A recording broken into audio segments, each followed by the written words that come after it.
중요한 사람들이십니다. 중요한 사람을 영어로 뭐라고 그러죠?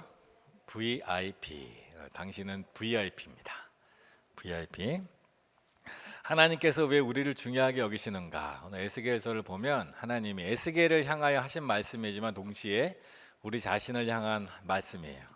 에스겔 33장 7절에 보면 인자야 너를 이스라엘 족속의 파수꾼으로 삼음이 이와 같으니라. 그런즉 너는 내 입의 말을 듣고 나를 대신하여 그들에게 경고할지어다. 하나님이 에스겔을 파수꾼으로 삼으셨고 하나님이 이 에스겔에게 말씀하시고 그 말씀을 이스라엘 백성들에게 말씀을 하되 경고하라. 뭐가 잘못되어 있으면 경고하라 말씀하는 겁니다. 파수꾼은 성벽에 서서 적들이 침략해 오는 것을 보고 본진에게 알려주는 사람이 파수꾼입니다. 눈을 부릅뜨고 적진을 향해 봐야 되는데 전쟁에선 그렇지만 영적인 삶에서는 파수꾼은 우리 안에 있는 우리 죄와 허물들, 뭔가 하나님의 뜻에 어긋난 것을 보고 그것을 알려주는 역할을 하는 것이 바로 파수꾼입니다. 그래서 우리는 다 영적인 파수꾼입니다. 영적인 파수꾼이 살펴야 될 것들이 있어요. 살펴야 될 것들이 있는데 가장 먼저는 우선 예배겠죠. 예배를 잘 드리는가. 근데 구약 성경을 보면 이스라엘 백성이 예배 잘못 드려서 혼나는 일은 거의 없습니다. 예배는 잘 드려요. 예배를 잘 드려요. 근데 삶에 문제들이 많아요. 예배와 삶이 분리돼서 항상 하나님이 혼을 냅니다. 혼을 내고 징계하십니다. 그래서 파수꾼의 일은 뭐냐? 이스라엘 백성 안에서 일어나는 일들 중에 예배는 잘 드리는데 삶이 이상한 것들을 발견하는 거예요. 그 대표적인 게 에스겔서 22장 7절인데 이렇게 말합니다. 그들이 내 가운데에서 부모를 업신여겼으며 내 가운데에서 나그네를 학대하였으며 내 가운데에서 고아와 가부를 해하였도다. 하나님을 믿는 백성의 삶이 어떠한가를 보는데 세 가지를 말하고 있어요. 하나는 부모를 업신여긴다. 젊은 자녀들이 부모를 업신여긴다. 노인 세대를 업신여긴다. 과거로부터 내려오는 훌륭한 전통을 믿지 않는다. 따르지 않는다. 특별히 신앙의 전통을 따르지 않는 거죠. 구약 시대는 집집마다 성경이 없어요. 그래서 하나님 말씀은 부모로부터 물려받는 겁니다. 근데 부모를 업신여긴다는 얘기는 부모로부터 내려온 하나님 말씀을 업신여긴다는 의미를 그 안에 품고 있어요. 그리고 노인들 어른들의 충고와 이 말을 잘 듣지 않는 거예요. 뭐 이건 지금도 일반적으로 일어나는 일들인데 그것만 얘기하는 것이 아니라 또 무엇을 말씀하시냐면 나그네를 학대한다. 나그네를 학대한다. 나그네는 어떻게 일어나는가? 요즘처럼 막 여행 다니는 사람들이 나그네가 아닙니다. 보통 나그네는 오늘날로 말하면 난민에 가까워요. 삶의 터전을 잃어버리고 의지할 것 없어서 흘러 들어오는 사람들, 일터를 찾아오는 사람들, 먹을 것을 찾아오는 사람들, 그런 사람들을 학대한다. 환영해주지 않는다. 받아주지 않는다라는 얘기죠. 또 하나는 고아와 가부를 해야 한다. 고아와 가부는 구약시대 대표적인 소외계층입니다. 부모님이 없어서 의지할 것 없는 사람, 남편이 없어서 먹고 살기 어려운 그 사람들을 해야 한다. 돌보지 않는다. 이것이 하나님께서 이스라엘 사회를 바라보는 중요한 기준들입니다. 부모를 업신여기는가, 나그네를 돌보지 않고 학대하는가, 고아와 가부를 돌보지 않고 학대하는가. 만약 그것을 돌보지 않고 학대한다면 하나님이 그들을 향하여 에스겔에게 말씀하신 게 뭐예요? 경고한다는 거예요. 경고한다. 돌이켜라. 계속 그렇게 살지 마라. 사회가 그렇게 흘러가도록 놔두지 마라라는 거예요. 그만큼 구약 시대부터 지금까지 하나님은 우리의 예배에도 관심이 많으시지만 우리의 삶에도 관심이 많으세요. 사회에 관심이 많으세요. 하나님이 에스겔을 파수꾼으로 세워서 예배를 잘 드리나 감시하라고 세운 게 아니에요. 예배는 이미 잘 드리고 있기 때문에 사회가 어떠한 걸 관찰하라고 바라보라는 거예요. 그래서 하나님 우리 또한 파수꾼으로 세우신 거예요. 그래서 우리가 예배만 잘 드리고 기도만 잘하면 하나님 우리를 좋아하실 것이라 착각하면 안 돼요.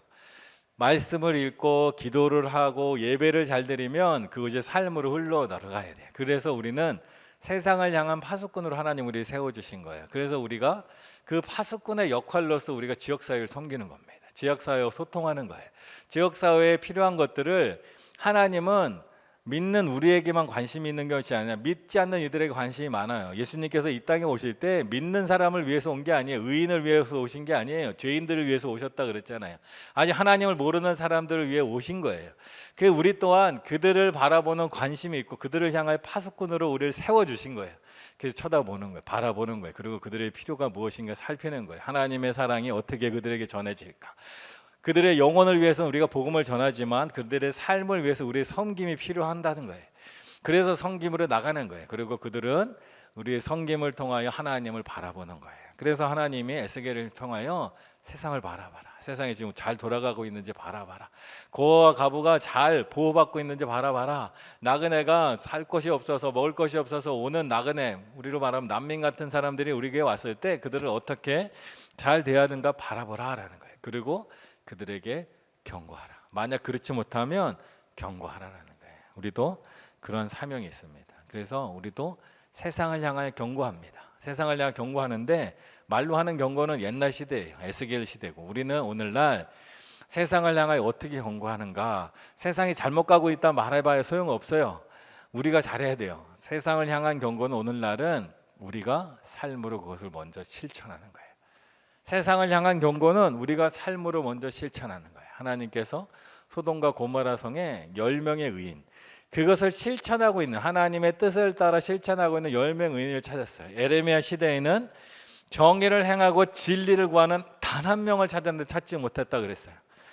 예수님께서 이 땅에 오시고 말씀하셨죠. 오직 의인은 믿음으로 살리라. 말세에 내가 믿음을 보겠느냐. 그 믿음을 가지고 살아간다는 거, 하나님의 뜻대로 살아가는 거예요. 믿음이라는 건 기도할 때만 필요한 게 아니에요. 예배할 때만 필요한 게 아니에요. 생활할 때도 믿음이 필요한 거예요. 하나님이 오늘날 우리에게 무엇을 하기 원하시는가, 우리의 삶의 자리에서 무엇을 하기 원하시는가, 하나님 원하신다는 거예요. 그래서 우리에게 사명을 주시고 달란트를 주셨다는 거예요. 우리에게 사명을 주시고 우리의 삶의 자리에서 하나님이 지금, 예수님이 지금 우리와 함께 계시다면 예수님은 무엇을 하셨을까? 예수님이 이 땅에 계시면서 하신 일들을 잘 생각해 보면 정말로 예수님은 고아와 과부를 찾아다니셨어요. 마가복음에 보면 너희는 고르반이라고 하면서 내 부모를 섬기지 않아도 괜찮다라고 주장하고 있지 않냐? 잘못됐다는 거예요. 똑같잖아요. 에스겔 때랑 똑같잖아요. 그때도 지금이나 예수님 때나 에스겔 때나 부모를 공경하지 않는 거예요. 말씀대로 살지 않는 거죠. 그리고 나그네를 학대하는 거예요. 나그네를 받아주지 않는 거예요. 그리고 고아와 과부를 살피지 않는 거예요. 그래서 예수님께서는 과부의 두 렙돈을 귀하게 여기신다고 말씀하시잖아요. 고아를, 어린이를 귀하게 여기신다 말씀하시잖아요. 삶으로 예수님은 우리에게 하나님의 뜻이 무엇인가 실천하신, 그것이 세상을 향한 경고인 거예요. 그것이 세상을 향하여 하나님의 말씀을 전하는 방법이에요. 그렇지 않으면 세상을 알지 못하기 때문에 그렇습니다. 그래서 오늘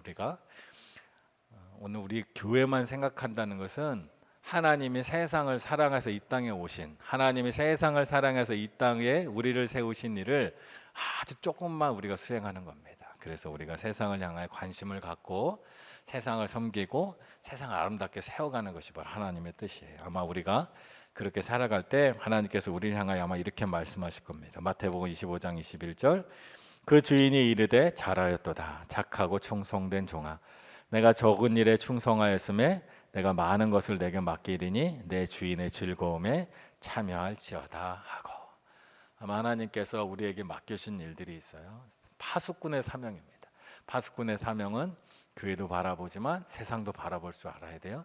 그리고 세상에 하나님의 의와 하나님의 공의가 이루어지는가를 살피는 거예요. 그것이 부족하다면 교회가, 믿음의 사람들이 힘을 내서 그 섬기면서 세상을 하나님의 뜻에 합당하게 나가는 거예요. 그래서 세상에 우리의 손길을 펼치고 세상을 섬기는 하나님의 그 마음으로 우리가 나아가서 우리가 이 땅에 있는 파수꾼이면서 동시에 예수님의 몸이 되어서, 예수님께서 이 땅에 계시다면 무엇을 하셨을까? 이웃을 섬기고 약한 자를 돌보고 나그네를 환대하고 고아와 과부를 돌보는 일을 주님께서는 하셨어요. 그래서 우리도 그 일을 감당하는 거예요. 그것이 살아서 역사하시는 하나님을 살아서 움직이는 교회가 증거하는 방식입니다. 그리고 그것이 우리의 소명입니다. 그러니 복음은 영을 위해 복음을 전하고 육체를 위하여 세상을 섬기는 일에 다 함께 잘하는 우리 교회가 되기를 간절히 축원합니다. 기도하겠습니다. 주님,